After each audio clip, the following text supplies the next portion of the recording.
ഈശോ മിശിഹായ്ക്ക് സ്തുതിയായിരിക്കട്ടെ. ഇന്ന് നമ്മൾ പഠിക്കാൻ പോകുന്ന തിരുവചന ഭാഗം വിശുദ്ധ ലൂക്കായുടെ സുവിശേഷം 17-ാം അധ്യായമാണ്. 17-ാം അധ്യായത്തിലൂടെ നമുക്കൊന്ന് കടന്നു പോകാം. 17-ാം അധ്യായത്തിൽ ആകെ 35 വാക്യങ്ങളാണുള്ളത്. 3 ശീർഷകങ്ങളിലായിട്ടാണ് 17-ാം അധ്യായം ഉൾപ്പെടുത്തിയിരിക്കുന്നത്. ആദ്യത്തെ ശീർഷകം ശിഷ്യർക്ക് ഉപദേശങ്ങൾ എന്നതാണ്. ആദ്യത്തെ ശീർഷകം ഏതാണ്? ആദ്യത്തെ ശീർഷകം ശിഷ്യർക്ക് ഉപദേശങ്ങൾ. 17:1 അവൻ ശിഷ്യരോട് പറഞ്ഞു, ദുഷ്പ്രേരണകൾ ഉണ്ടാകാതിരിക്കുക അസാധ്യം, എന്നാൽ ആര് മൂലം അവ ഉണ്ടാകുന്നുവോ അവന് ദുരിതം.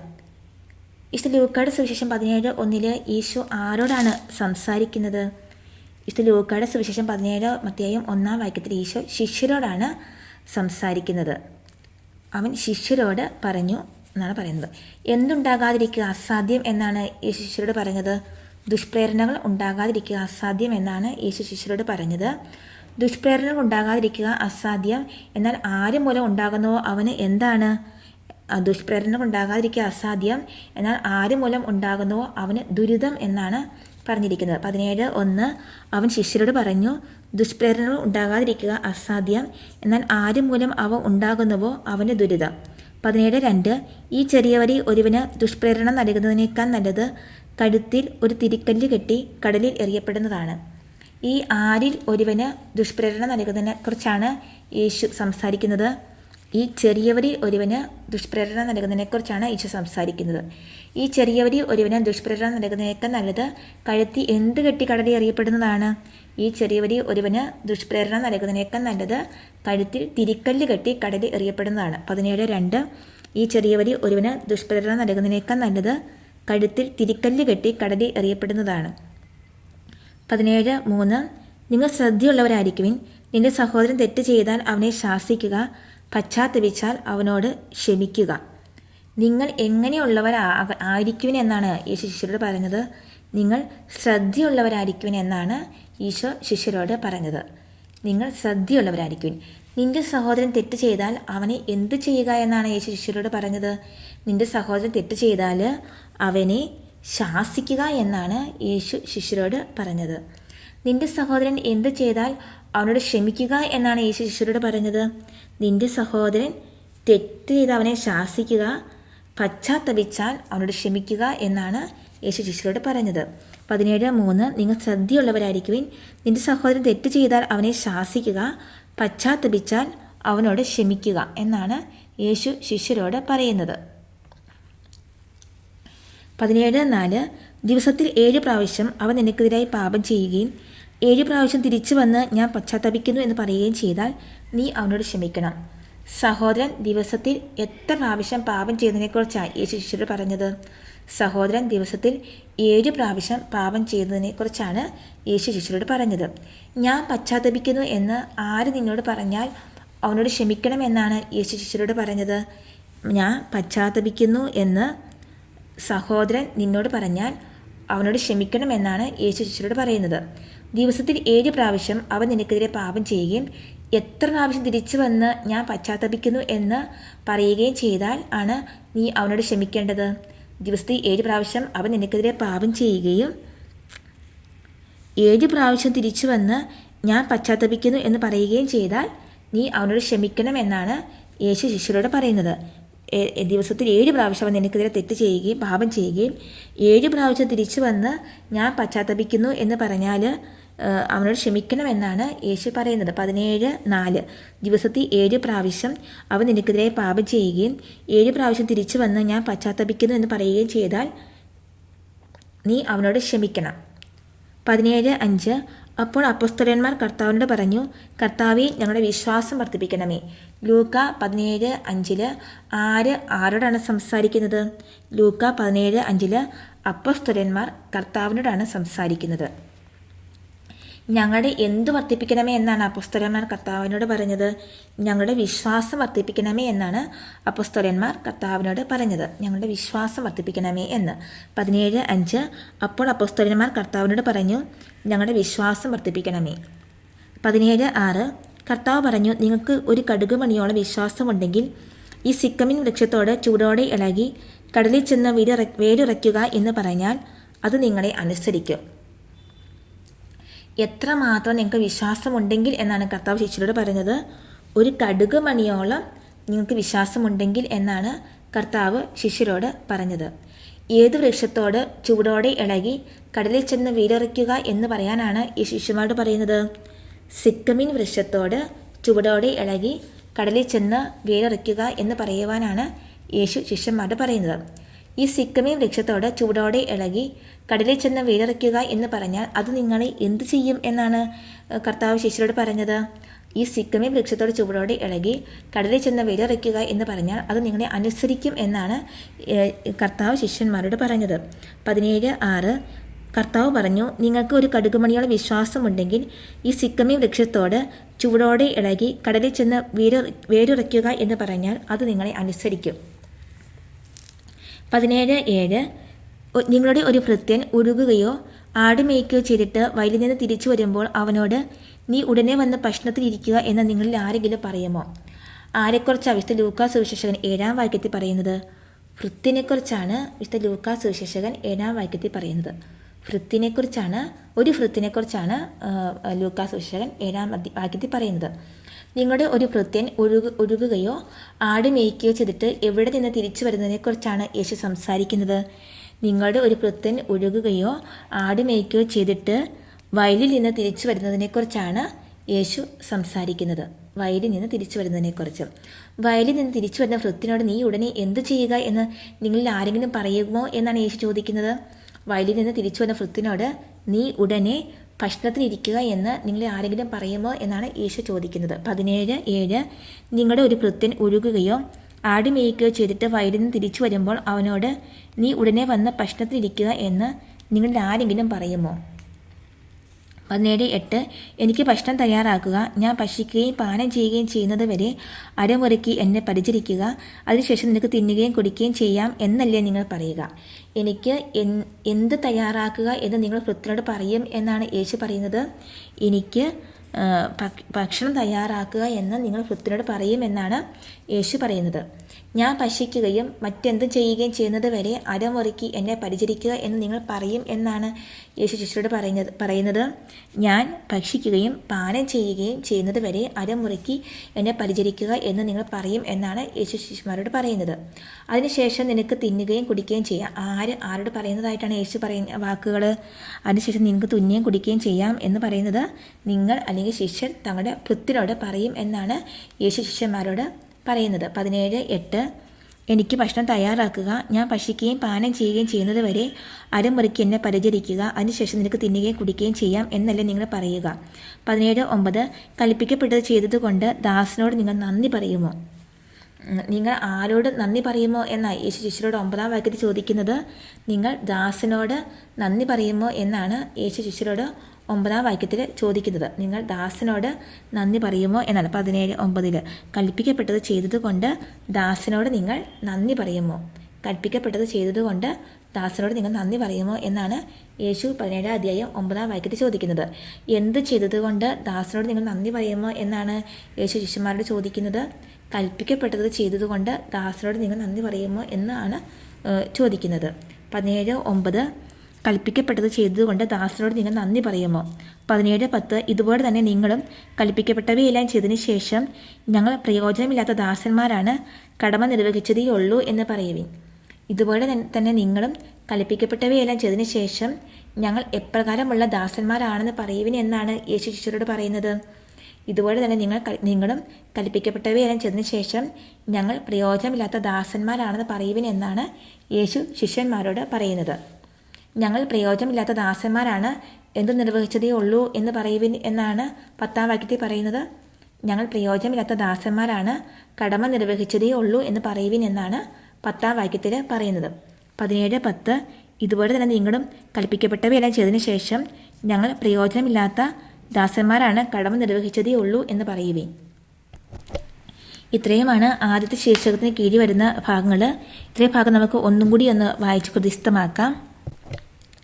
ശിഷ്യർക്ക് ഉപദേശങ്ങൾ. 17:1 അവൻ ശിഷ്യരോട് പറഞ്ഞു, ദുഷ്പ്രേരണകൾ ഉണ്ടാകാതിരിക്കുക അസാധ്യം, എന്നാൽ ആരുമൂലം അവ ഉണ്ടാകുന്നുവോ അവന് ദുരിതം. 17:2 ഈ ചെറിയവരി ഒരുവന് ദുഷ്പ്രേരണ നൽകുന്നതിനേക്കാൾ നല്ലത് കഴുത്തി തിരിക്കല്ല് കെട്ടി കടലിൽ എറിയപ്പെടുന്നതാണ്. 17:3 നിങ്ങൾ ശ്രദ്ധയുള്ളവരായിരിക്കുവിൻ. നിന്റെ സഹോദരൻ തെറ്റ് ചെയ്താൽ അവനെ ശാസിക്കുക, പശ്ചാത്തപിച്ചാൽ അവനോട് ക്ഷമിക്കുക. 17:4 ദിവസത്തിൽ 7 പ്രാവശ്യം അവൻ നിനക്കെതിരെ പാപം ചെയ്യുകയും 7 പ്രാവശ്യം തിരിച്ചു വന്ന് ഞാൻ പശ്ചാത്തപിക്കുന്നു എന്ന് പറയുകയും ചെയ്താൽ നീ അവനോട് ക്ഷമിക്കണം. 17:5 അപ്പോൾ അപ്പോസ്തലന്മാർ കർത്താവിനോട് പറഞ്ഞു, ഞങ്ങളുടെ വിശ്വാസം വർദ്ധിപ്പിക്കണമേ. 17:6 കർത്താവ് പറഞ്ഞു, നിങ്ങൾക്ക് ഒരു കടുകുമണിയോളം വിശ്വാസമുണ്ടെങ്കിൽ ഈ സിക്കമീൻ വൃക്ഷത്തോട് ചൂടോടെ ഇളകി കടലിൽ ചെന്ന് വേലിറക്കുക എന്ന് പറഞ്ഞാൽ അത് നിങ്ങളെ അനുസരിക്കും. 17:7 നിങ്ങളുടെ ഒരു ഭൃത്യൻ ഒഴുകുകയോ ആട് മേയ്ക്കുകയോ ചെയ്തിട്ട് വയലിൽ നിന്ന് തിരിച്ചു വരുമ്പോൾ അവനോട് നീ ഉടനെ വന്ന് ഭക്ഷണത്തിൽ ഇരിക്കുക എന്ന് നിങ്ങളിൽ ആരെങ്കിലും പറയുമോ? 17:8 എനിക്ക് ഭക്ഷണം തയ്യാറാക്കുക, ഞാൻ ഭക്ഷിക്കുകയും പാനം ചെയ്യുകയും ചെയ്യുന്നത് വരെ അരമുറുക്കി എന്നെ പരിചരിക്കുക, അതിനുശേഷം നിനക്ക് തിന്നുകയും കുടിക്കുകയും ചെയ്യാം എന്നല്ലേ നിങ്ങൾ പറയുക. 17:9 കൽപ്പിക്കപ്പെട്ടത് ചെയ്തതുകൊണ്ട് ദാസനോട് നിങ്ങൾ നന്ദി പറയുമോ? 17:10 ഇതുപോലെ തന്നെ നിങ്ങളും കൽപ്പിക്കപ്പെട്ടവയെല്ലാം ചെയ്തതിനു ശേഷം ഞങ്ങൾ പ്രയോജനമില്ലാത്ത ദാസന്മാരാണ്, കടമ നിർവഹിച്ചതേ ഉള്ളൂ എന്ന് പറയുവിൻ. ഇനി അടുത്ത ശീർഷകമാണ് 10 കുഷ്ഠരോഗികൾ. ലൂക്ക 17 അധ്യായത്തിൻ്റെ 2ാമത്തെ ശീർഷകം എന്ന് പറയുന്നത് 10 കുഷ്ഠരോഗികൾ എന്നതാണ്. 17:11 ജെറുസലേമിലേക്കുള്ള യാത്രയിൽ അവൻ സമരിയായിരിക്കും ഗലീലയ്ക്കും മധ്യേ കടന്നു പോവുകയായിരുന്നു. ഏത് സ്ഥലത്തിലേക്കുള്ള യാത്രയിലാണ് യേശു സമരിയായിരിക്കും ഇതിനിടയ്ക്ക് കടന്നുപോയത്? സമരിയായിരിക്കും ഗലീല മധ്യേ കടന്നുപോയത് ജെറുസലേമിലേക്കുള്ള യാത്രയിലാണ് യേശു സമരിയായിരിക്കും ഗലീലയ്ക്ക് മധ്യേ കടന്നു പോകുന്നത്. ഏത് സ്ഥലത്തേക്ക് യാത്രയിലാണ് യേശു 10 കുഷ്ഠരോഗികളെ കണ്ടുമുട്ടുന്നത്? അത് ജെറുസലേമിലേക്കുള്ള യാത്രയിലാണ് യേശു ഈ 10 കുഷ്ഠരോഗികളെ കണ്ടുമുട്ടുന്നത്. ജെറുസലേമിലേക്കുള്ള യാത്രയിൽ യേശു ഏതൊക്കെ സ്ഥലങ്ങൾക്ക് മധ്യയാണ് കടന്നുപോയത്? ജെറുസലേമിലേക്കുള്ള യാത്രയിൽ യേശു സമരിയായിരിക്കും ഗലീലയ്ക്കും മധ്യയാണ് കടന്നുപോയത്. 17:11 ജെറുസലേമിലേക്കുള്ള യാത്രയിൽ അവൻ സമരിയായിരിക്കും ഗലീലയ്ക്കും മധ്യേ കടന്നു പോവുകയായിരുന്നു. 17:12 അവൻ ഒരു ഗ്രാമത്തിൽ പ്രവേശിച്ചപ്പോൾ അകലെ നിന്നിരുന്ന 10 കുഷ്ഠരോഗികൾ അവനെ കണ്ടു. യേശു എവിടെ പ്രവേശിച്ചതായാണ് 12ാം വാക്യത്തിൽ പറയുന്നത്? യേശു ഒരു ഗ്രാമത്തിൽ പ്രവേശിച്ചതായാണ് 12ാം വാക്യത്തിൽ പറയുന്നത്. ആരെ കണ്ടതായിട്ടാണ് 12ാം വാക്യത്തിൽ പറയുന്നത്? 10 കുഷ്ഠരോഗികൾ യേശുവിനെ കണ്ടതായിട്ടാണ് 12ാം വാക്യത്തിൽ പറയുന്നത്. 10 കുഷ്ഠരോഗികൾ. 17:12 അവൻ ഒരു ഗ്രാമത്തിൽ പ്രവേശിച്ചപ്പോൾ അകലെ നിന്നിരുന്ന 10 കുഷ്ഠരോഗികൾ അവനെ കണ്ടു. 17:13 അവർ സ്വരമുയർത്തി യേശുവേ ഗുരു, ഞങ്ങളിൽ കനിയണമേ എന്നപേക്ഷിച്ചു. ആര് സ്വരമുയർത്തിയതായാണ് 13ാം വാക്യത്തിൽ പറയുന്നത്? ഈ 10 കുഷ്ഠരോഗികൾ സ്വരമുയർത്തിയതായാണ് 13ാം വാക്യത്തിൽ പറയുന്നത്. 10 കുഷ്ഠരോഗികൾ സ്വരമുയർത്തിയതായിട്ട് അവർ സ്വരമുയർത്തി യേശുവേ, പിന്നെ എന്ത് പറഞ്ഞുകൊണ്ടാണ് ഞങ്ങളിൽ കനിയണമേ എന്നപേക്ഷിച്ചത്? അവർ സ്വരമുയർത്തി യേശുവേ ഗുരു, ഞങ്ങളെ കനിയണമേ എന്നാണ് അപേക്ഷിച്ചത്. യേശുവേ ഗുരു, ഞങ്ങളെ കനിയണമേ എന്നാണ് അപേക്ഷിച്ചത്. 17:13 അവർ സ്വരമുയർത്തി യേശുവേ ഗുരു, ഞങ്ങളിൽ കനിയണമേ എന്ന് അപേക്ഷിച്ചു. 17:14 അവരെ കണ്ടപ്പോൾ അവൻ പറഞ്ഞു, പോയി നിങ്ങളെ തന്നെ പുരോഹിതന്മാർക്ക് കാണിച്ചു കൊടുക്കുവിൻ. പോകും വഴി അവർ സുഖം പ്രാപിച്ചു. പോയി നിങ്ങളെ തന്നെ ആർക്ക് കാണിച്ചു കൊടുക്കുവിൻ എന്നാണ് യേശു 10 കുഷ്ഠരോഗികളോട് പറഞ്ഞത്. പോയി നിങ്ങളെ തന്നെ പുരോഹിതന്മാർക്ക് കാണിച്ചു കൊടുക്കുവിൻ എന്നാണ് യേശു 10 കുഷ്ഠരോഗികളോട് പറഞ്ഞത്. 10 കുഷ്ഠരോഗികൾ എപ്പോൾ സുഖം പ്രാപിച്ചതായാണ് ലൂക്കാ സുവിശേഷകൻ പറയുന്നത്? 10 കുഷ്ഠരോഗികൾ പുരോഹിതരുടെ അടുത്തേക്ക് പോകും വഴി സുഖം പ്രാപിച്ചതായാണ് ലൂക്കാ സുവിശേഷകൻ പറയുന്നത്. 17:14 അവരെ കണ്ടപ്പോൾ അവൻ പറഞ്ഞു, പോയി നിങ്ങളെ തന്നെ പുരോഹിതന്മാർക്ക് കാണിച്ചു കൊടുക്കുവിൻ. പോകും വഴി അവർ സുഖം പ്രാപിച്ചു. 17:15 അവരിൽ ഒരുവൻ താൻ രോഗവിമുക്തനായി എന്ന് കണ്ട് ഉച്ചത്തിൽ ദൈവത്തെ സ്തുതിച്ചുകൊണ്ട് തിരിച്ചു വന്നു. താൻ രോഗവിമുക്തനായി എന്ന് കണ്ട അവരിൽ ഒരുവൻ ആദ്യം ചെയ്തത് എന്ത്? താൻ രോഗവിമുക്തനായി എന്ന് കണ്ട ഒരുവൻ ആദ്യം ചെയ്ത് ഉച്ചത്തിൽ ദൈവത്തെ സ്തുതിച്ചു. താൻ രോഗവിമുക്തനായി എന്ന് കണ്ട അവരിൽ ഒരുവൻ ഉച്ചത്തിൽ ദൈവത്തെ സ്തുതിച്ചുകൊണ്ട് എന്താണ് ചെയ്തത്? താൻ രോഗവിമുക്തനായി എന്ന് കണ്ട അവരിൽ ഒരുവൻ ഉച്ചത്തിൽ ദൈവത്തെ സ്തുതിച്ചുകൊണ്ട് തിരിച്ചു വന്നു. 17:15 അവരിൽ ഒരുവൻ താൻ രോഗവിമുക്തനായി എന്ന് കണ്ട് ഉച്ചത്തിൽ ദൈവത്തെ സ്തുതിച്ചുകൊണ്ട് തിരിച്ചു വന്നു. 17:16 അവൻ യേശുവിൻ്റെ കാൽക്കൽ സാഷ്ടാംഗം പ്രണമിച്ച് നന്ദി പറഞ്ഞു. അവൻ ഒരു സമരിയക്കാരനായിരുന്നു. രോഗവിമുക്തനായ ആ ഒരുവൻ എപ്രകാരമാണ് യേശുവിനോട് നന്ദി പറഞ്ഞത്? രോഗവിമുക്തനായ ആ ഒരുവൻ കാൽക്കൽ സാഷ്ടാംഗം പ്രണമിച്ചാണ് യേശുവിനോട് നന്ദി പറഞ്ഞത്. രോഗവിമുക്തനായ ആ ഒരുവൻ ഏത് ദേശക്കാരനായിരുന്നു എന്നാണ് ലൂക്കാ സുവിശേഷകൻ പറയുന്നത്? രോഗവിമുക്തനായ ആ ഒരുവൻ സമരിയാക്കാരനായിരുന്നു എന്നാണ് ലൂക്കാ സുവിശേഷകൻ പറയുന്നത്. 17:16 അവൻ യേശുവിൻ്റെ കാൽക്കൽ സാഷ്ടാംഗം പ്രണമിച്ച് നന്ദി പറഞ്ഞു. അവൻ ഒരു സമരിയാക്കാരനായിരുന്നു. 17:17 യേശു ചോദിച്ചു, 10 പേരല്ലേ സുഖപ്പെട്ടത്, ബാക്കി 9 പേർ എവിടെ? എത്ര ചോദ്യങ്ങളാണ് രോഗമുക്തനായി തിരിച്ചു വന്ന ആ സമരിയക്കാരനോട് യേശു ചോദിച്ചത്? 2 ചോദ്യങ്ങളാണ് രോഗമുക്തനായി 3 ചോദ്യങ്ങളാണ് രോഗവിമുക്തനായി തിരിച്ചു വന്ന രോഗവിമുക്തനായി തിരിച്ചു വന്നവനോട് യേശു ചോദിക്കുന്നത്. യേശു ചോദിച്ചു, 10 പേരല്ലേ സുഖപ്പെട്ടത്, ബാക്കി എത്ര പേര് എവിടെ എന്നാണ് ചോദിച്ചത്. യേശു ചോദിച്ചു, 10 പേരല്ലേ സുഖപ്പെട്ടത്, ബാക്കി 9 പേർ എവിടെ എന്നാണ് യേശു ചോദിച്ചത്. 10 പേരല്ലേ സുഖപ്പെട്ടത്, ബാക്കി 9 പേർ എവിടെ എന്നാണ് യേശു ചോദിച്ചത്. യേശു എപ്രകാരമാണ് രോഗവിമുക്തനായ ആ സമരിയക്കാരനെ അഭിസംബോധന ചെയ്തത്? യേശു വിജാതിയൻ എന്നാണ് രോഗമുക്തനായ ആ സമരിയക്കാരനെ അഭിസംബോധന. 17:18 17:17 യേശു ചോദിച്ചു, 10 പേരിലെ സുഖപ്പെട്ടത്, ബാക്കി 9 പേർ എവിടെ? 17:18 ഈ വിജാതിയനല്ലാതെ മറ്റാർക്കും തിരിച്ചു വന്ന് ദൈവത്തെ മഹത്വപ്പെടുത്തണം എന്ന് തോന്നിയില്ലേ? ഈ വിജാതിയനല്ലാതെ മറ്റാർക്കും തിരിച്ചു വന്ന് ദൈവത്തെ എന്ത് ചെയ്യണമെന്ന് തോന്നിയില്ലേ എന്നാണ് യേശു ചോദിക്കുന്നത്. ഈ വിജാതിയനല്ലാതെ മറ്റാർക്ക് തിരിച്ചു വന്ന് ദൈവത്തെ മഹത്വപ്പെടുത്തണം എന്ന് തോന്നിയില്ലേ എന്നാണ് യേശു ചോദിക്കുന്നത്. ഈ വിജാതിയനല്ലാതെ മറ്റാർക്ക് തിരിച്ചു വന്ന് ദൈവത്തെ മഹത്വപ്പെടുത്തണമെന്ന് തോന്നിയില്ലേ എന്നാണ് യേശു ചോദിക്കുന്നത്. 17:18 ഈ വിജാതിയനല്ലാതെ മറ്റാർക്ക് തിരിച്ചു വന്ന് ദൈവത്തെ മഹത്വപ്പെടുത്തണമെന്ന് തോന്നിയില്ലേ? 17:19 അനന്തരം യേശു അവനോട് പറഞ്ഞു, എഴുന്നേറ്റ് പോയിക്കൊള്ളുക, നിന്റെ വിശ്വാസം നിന്നെ രക്ഷിച്ചിരിക്കുന്നു. അവസാനമായി യേശു ആ വിജാതിയോട് പറഞ്ഞ 1-ാമത്തെ കാര്യം എന്താണ്? എഴുന്നേറ്റ് പോയിക്കൊള്ളുക. നിന്നെ രക്ഷിച്ചിരിക്കുന്നു എന്നാണ് യേശു രോഗമുക്തനായി തിരിച്ചു വന്ന ആ വിജാതിയോട് പറഞ്ഞത്. നിന്റെ വിശ്വാസം നിന്നെ രക്ഷിച്ചിരിക്കുന്നു എന്നാണ് രോഗവിമുക്തനായി തിരിച്ചു വന്ന ആ വിജാതിനോട് ഈശോ പറഞ്ഞത്. 17:19 അനന്തരം യേശു അവനോട് പറഞ്ഞു, എഴുന്നേറ്റ് പോയിക്കൊള്ളുക, നിന്റെ വിശ്വാസം നിന്നെ രക്ഷിച്ചിരിക്കുന്നു. ഇത്രയുമാണ് 2-ാമത്തെ ശീർഷകമായ 10 കുഷ്ഠരോഗികൾ എന്ന ശീർഷകത്തിന് കീഴിൽ വരുന്നത്. ഇത്രയും ഭാഗം നമുക്ക് ഒന്നുകൂടി വായിക്കാം. 10 കുഷ്ഠരോഗികൾ. 17:11 ജെറുസലേമിലേക്കുള്ള യാത്രയിൽ അവൻ സമരിയായിരിക്കും ഗലീലയ്ക്കും മധ്യേ കടന്നു പോവുകയായിരുന്നു. 17:12 അവൻ ഒരു ഗ്രാമത്തിൽ പ്രവേശിച്ചപ്പോൾ അകലെ നിന്നിരുന്ന 10 കുഷ്ഠരോഗികൾ അവനെ കണ്ടു. 17:13 അവർ സ്വരമുയർത്തി, യേശുവേ ഗുരു, ഞങ്ങളെ കനിയണമേ എന്നപേക്ഷിച്ചു. 17:14 അവരെ കണ്ടപ്പോൾ അവൻ പറഞ്ഞു, പോയി നിങ്ങളെ തന്നെ പുരോഹിതന്മാർക്ക് കാണിച്ചു കൊടുക്കുവിൻ. പോകും വഴി അവർ സുഖം പ്രാപിച്ചു. 17:15 അവരിൽ ഒരുവൻ താൻ രോഗവിമുക്തനായി എന്ന് കണ്ട് ഉച്ചത്തിൽ ദൈവത്തെ സ്തുതിച്ചുകൊണ്ട് തിരിച്ചു വന്നു. 17:16 അവൻ യേശുവിൻ്റെ കാൽക്കൽ സാഷ്ടാംഗം പ്രണമിച്ച് നന്ദി പറഞ്ഞു. അവനൊരു സമരിയാക്കാരനായിരുന്നു. 17:17 യേശു ചോദിച്ചു, 10 പേരിലെ സുഖപ്പെട്ടത്, ബാക്കി 9 പേർ എവിടെ? 17:18 ഈ വിജാതിയനല്ലാതെ മറ്റാർക്കും തിരിച്ചു വന്ന് ദൈവത്തെ മഹത്വപ്പെടുത്തണം എന്ന് തോന്നിയില്ലേ? 17:19 അനന്തരം യേശു അവനോട് പറഞ്ഞു, എഴുന്നേറ്റ് പൊയ്ക്കൊള്ളുക, നിന്റെ വിശ്വാസം നിന്നെ രക്ഷിച്ചിരിക്കുന്നു. ഇനി ലൂക്ക 17-ാം അധ്യായത്തിൻ്റെ 3-ാമത്തെ ശീർഷകമാണ് മനുഷ്യപുത്രൻ്റെ ആഗമനം. 3-ാമത്തെ ശീർഷകം മനുഷ്യപുത്രൻ്റെ ആഗമനം. 17:20 ദൈവരാജ്യം എപ്പോഴാണ് വരുന്നത് എന്ന് ഫരിസേയർ ചോദിച്ചതിന് അവൻ മറുപടി പറഞ്ഞു, പ്രത്യക്ഷമായ അടയാളങ്ങളോട് കൂടിയല്ല ദൈവരാജ്യം വരുന്നത്. 20-ാം വാക്യത്തിൽ ആരാണ് യേശുവിനോട് ചോദ്യം ചോദിക്കുന്നത്? 20-ാം വാക്യത്തിൽ ഫരിസേയരാണ് യേശുവിനോട് ചോദ്യം ചോദിക്കുന്നത്. എപ്പോഴാണ് വരുന്നത് എന്നാണ് ഫരിസേയർ യേശുവിനോട് ചോദിച്ചത്. ദൈവരാജ്യം എപ്പോഴാണ് വരുന്നത് എന്നാണ് ഫരിസേയർ യേശുവിനോട് ചോദിച്ചത്. ദൈവരാജ്യം എപ്പോഴാണ് വരുന്നത് എന്നാണ് ഫരിസേയർ യേശുവിനോട് ചോദിച്ചത്. പ്രത്യക്ഷമായ എന്തോടുകൂടിയല്ല ദൈവരാജ്യം വരുന്നത് എന്നാണ് യേശു ഫരിസേയരോട് പറഞ്ഞത്. പ്രത്യക്ഷമായ അടയാളങ്ങളോടുകൂടിയല്ല ദൈവരാജ്യം വരുന്നത് എന്നാണ് യേശു ഫരിസേയരോട് മറുപടി പറഞ്ഞത്. അടയാളങ്ങളോടുകൂടിയല്ല. 17:20 ദൈവരാജ്യം എപ്പോഴാണ് വരുന്നത് എന്ന് ഫരിസേയർ ചോദിച്ചതിന് അവൻ മറുപടി പറഞ്ഞു, പ്രത്യക്ഷമായ അടയാളങ്ങളോടുകൂടിയല്ല ദൈവരാജ്യം വരുന്നത്. 17:21 ഇതാ ഇവിടെ, അതാ അവിടെ എന്ന് ആരും പറയുകയുമില്ല. എന്തെന്നാൽ ദൈവരാജ്യം നിങ്ങളുടെ ഇടയിൽ തന്നെയുണ്ട്.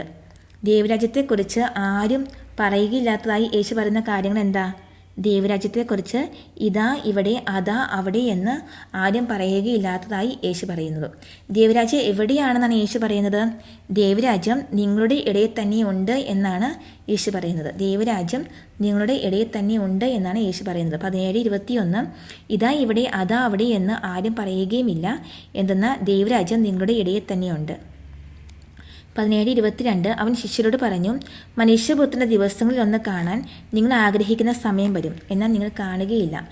എന്ത് കാണാൻ നിങ്ങൾ ആഗ്രഹിക്കുന്ന സമയം വരും എന്നാണ് യേശു ശിഷ്യന്മാരോട് പറഞ്ഞത്. മനുഷ്യപുത്രൻ്റെ ദിവസങ്ങളിൽ ഒന്ന് കാണാൻ നിങ്ങൾ ആഗ്രഹിക്കുന്ന സമയം വരും എന്നാണ് യേശു ശിഷ്യരോട് പറയുന്നത്. എന്നാൽ നിങ്ങൾ കാണുകയില്ല. ആരോട് പറഞ്ഞ വാക്കുകളാണിത്?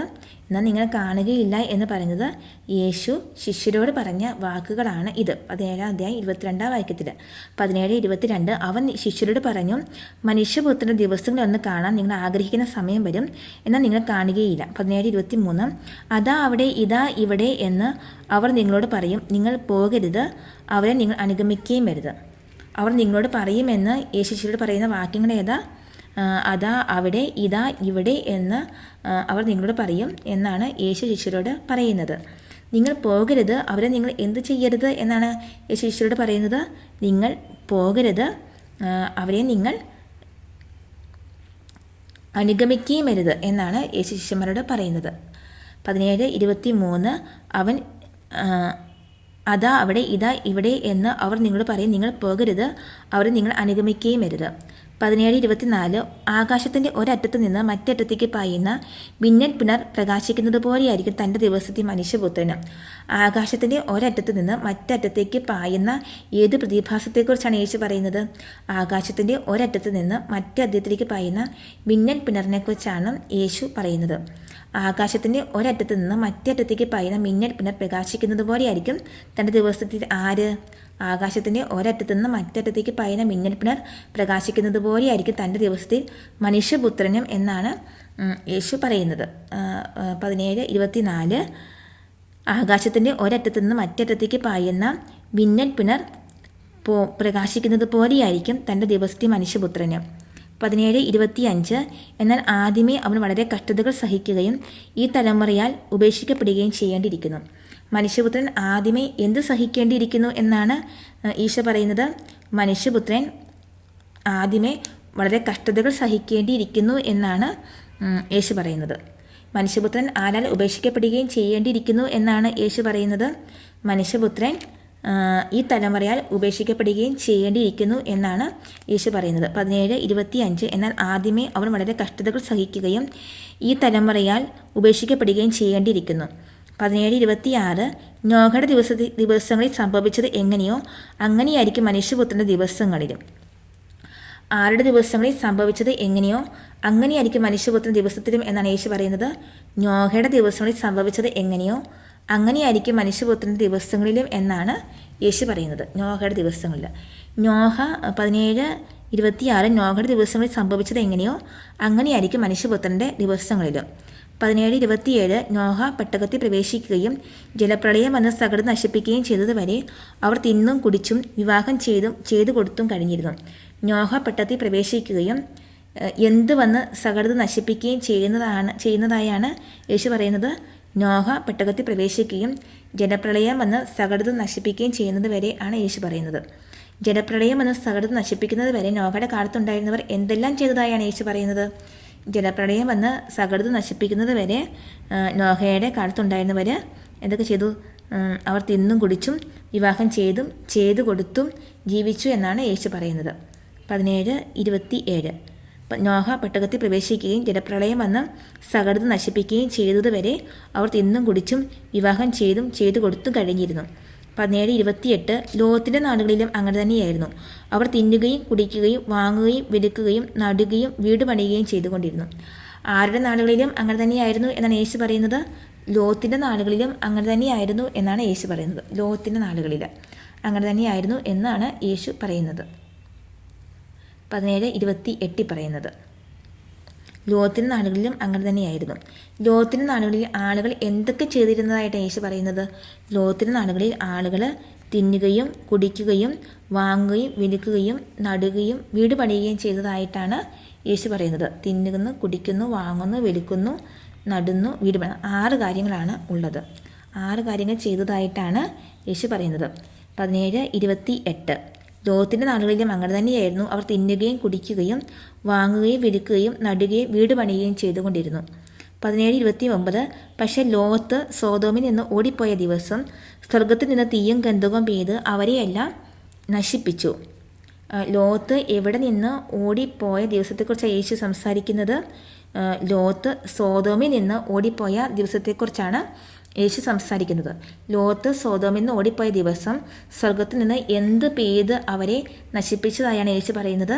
ലോത്ത് സോതോമിൽ നിന്ന് ഓടിപ്പോയ ദിവസം സ്വർഗത്തിൽ നിന്ന് തീയും ഗന്ധകവും പെയ്ത് അവരെ നശിപ്പിച്ചതായാണ് യേശു പറയുന്നത്. 17:29. പക്ഷേ ലോത്ത് സോതോമിൽ നിന്ന് ഓടിപ്പോയ ദിവസം സ്വർഗത്തിൽ നിന്ന് തീയും ഗന്ധകവും പെയ്ത് അവരെയെല്ലാം നശിപ്പിച്ചു.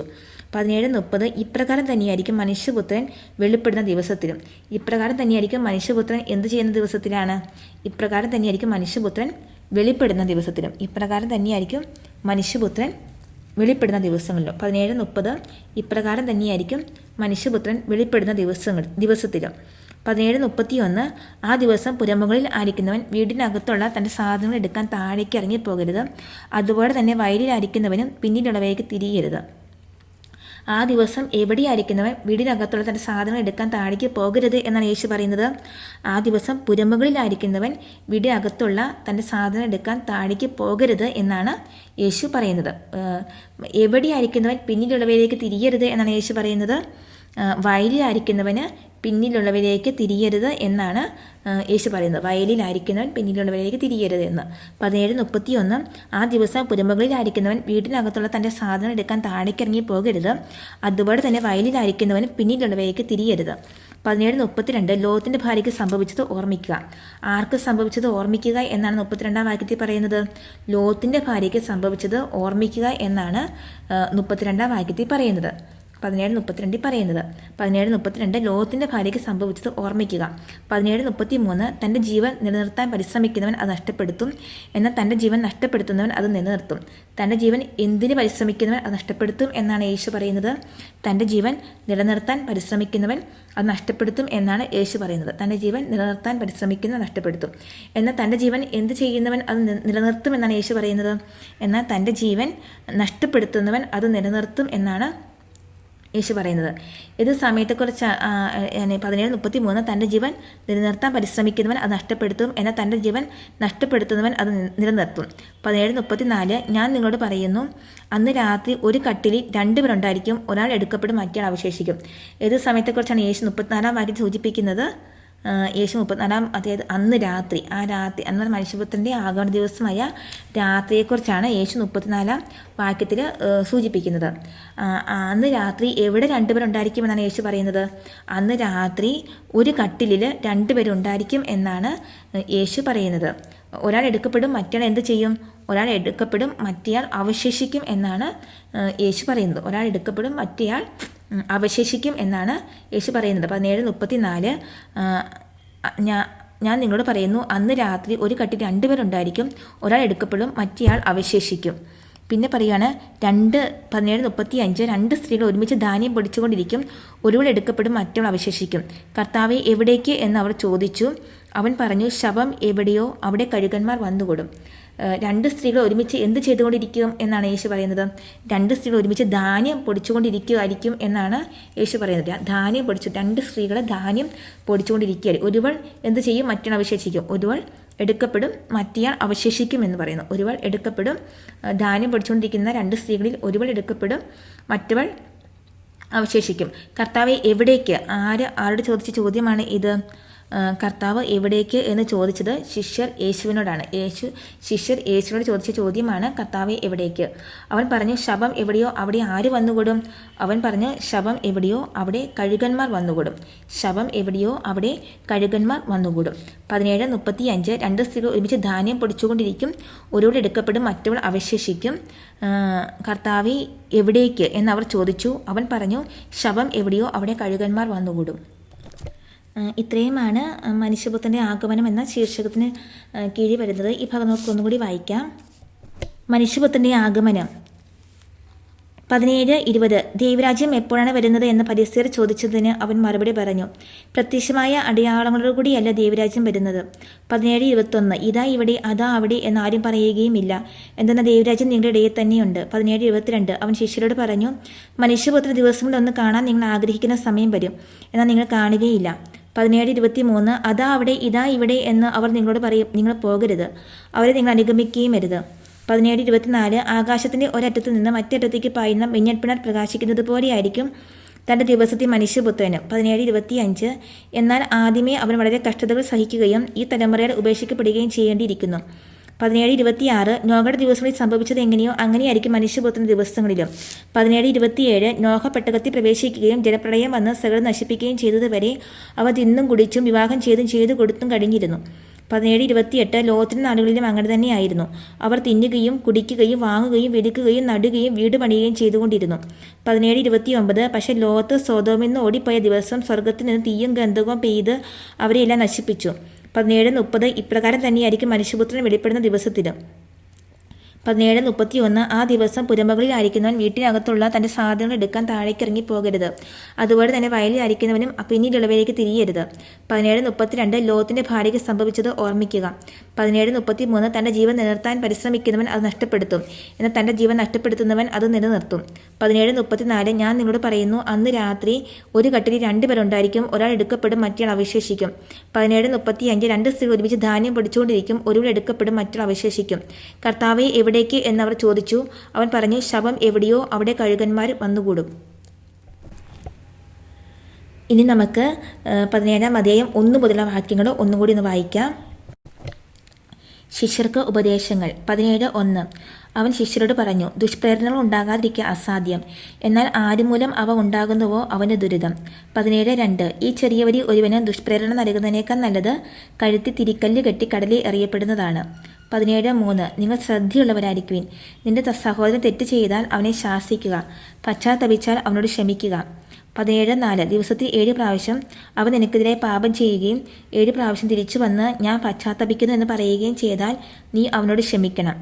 17:5 അപ്പോൾ അപ്പോസ്തലന്മാർ കർത്താവിനോട് പറഞ്ഞു, ഞങ്ങളുടെ വിശ്വാസം വർദ്ധിപ്പിക്കണമേ. 17:6 കർത്താവ് പറഞ്ഞു, നിങ്ങൾക്ക് ഒരു കടുകുമണിയോളം വിശ്വാസമുണ്ടെങ്കിൽ ഈ സിക്കമീൻ വൃക്ഷത്തോട് ചൂടോടെ ഇളകി കടലിൽ ചെന്ന് വേലിറക്കുക എന്ന് പറഞ്ഞാൽ അത് നിങ്ങളെ അനുസരിക്കും. 17:7 നിങ്ങളുടെ ഒരു ഭൃത്യൻ ഒഴുകുകയോ ആട് മേയ്ക്കുകയോ ചെയ്തിട്ട് വയലിൽ നിന്ന് തിരിച്ചു വരുമ്പോൾ അവനോട് നീ ഉടനെ വന്ന് ഭക്ഷണത്തിൽ ഇരിക്കുക എന്ന് നിങ്ങളിൽ ആരെങ്കിലും പറയുമോ? 17:8 എനിക്ക് ഭക്ഷണം തയ്യാറാക്കുക, ഞാൻ ഭക്ഷിക്കുകയും പാനം ചെയ്യുകയും ചെയ്യുന്നത് വരെ അരമുറുക്കി എന്നെ പരിചരിക്കുക, അതിനുശേഷം നിനക്ക് തിന്നുകയും കുടിക്കുകയും ചെയ്യാം എന്നല്ലേ നിങ്ങൾ പറയുക. 17:9 കൽപ്പിക്കപ്പെട്ടത് ചെയ്തതുകൊണ്ട് ദാസനോട് നിങ്ങൾ നന്ദി പറയുമോ? 17:10 ഇതുപോലെ തന്നെ നിങ്ങളും കൽപ്പിക്കപ്പെട്ടവയെല്ലാം ചെയ്തതിനു ശേഷം ഞങ്ങൾ പ്രയോജനമില്ലാത്ത ദാസന്മാരാണ്, കടമ നിർവഹിച്ചതേ ഉള്ളൂ എന്ന് പറയുവിൻ. 10 കുഷ്ഠരോഗികൾ. 17:11 ജെറുസലേമിലേക്കുള്ള യാത്രയിൽ അവൻ സമരിയായിരിക്കും ഗലീലയ്ക്കും മധ്യേ കടന്നു പോവുകയായിരുന്നു. 17:12 അവൻ ഒരു ഗ്രാമത്തിൽ പ്രവേശിച്ചപ്പോൾ അകലെ നിന്നിരുന്ന 10 കുഷ്ഠരോഗികൾ അവനെ കണ്ടു. 17:13 അവർ സ്വരമുയർത്തി, യേശുവേ ഗുരു, ഞങ്ങളെ കനിയണമേ എന്ന് അപേക്ഷിച്ചു. 17:14 അവരെ കണ്ടപ്പോൾ അവൻ പറഞ്ഞു, പോയി നിങ്ങളെ തന്നെ പുരോഹിതന്മാർക്ക് കാണിച്ചു കൊടുക്കുവിൻ. പോകും വഴി അവർ സുഖം പ്രാപിച്ചു.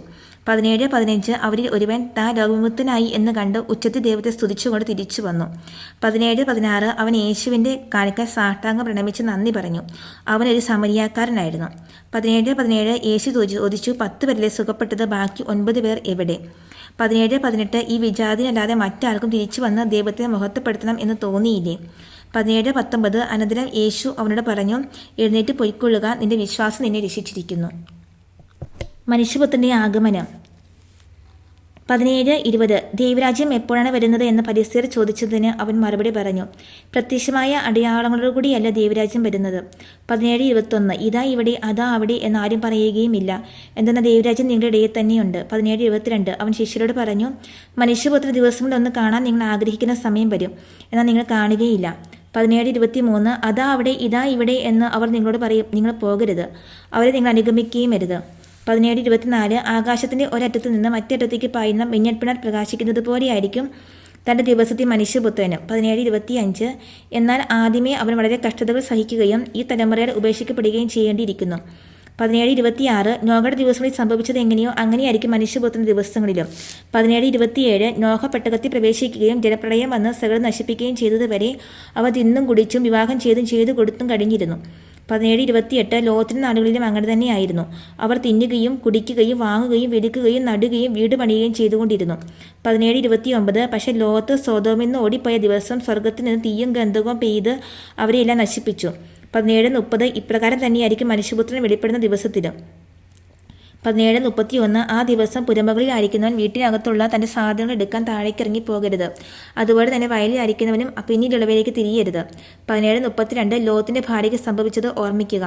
17:33 തൻ്റെ ജീവൻ നിലനിർത്താൻ പരിശ്രമിക്കുന്നവൻ അത് നഷ്ടപ്പെടുത്തും, എന്നാൽ തൻ്റെ ജീവൻ നഷ്ടപ്പെടുത്തുന്നവൻ അത് നിലനിർത്തും. 17:34 ഞാൻ നിങ്ങളോട് പറയുന്നു, അന്ന് രാത്രി ഒരു കട്ടിലിൽ 2 പേർ ഉണ്ടായിരിക്കും, ഒരാൾ എടുക്കപ്പെടും, മറ്റേയാൾ അവശേഷിക്കും. 17:35 2 സ്ത്രീകൾ ഒരുമിച്ച് ധാന്യം പൊടിച്ചുകൊണ്ടിരിക്കും, ഒരുവൾ എടുക്കപ്പെടും, മറ്റൊരാൾ അവശേഷിക്കും. കർത്താവേ, എവിടേക്ക് എന്നവർ ചോദിച്ചു. അവൻ പറഞ്ഞു, ശവം എവിടെയോ അവിടെ കഴുകന്മാർ വന്നുകൂടും.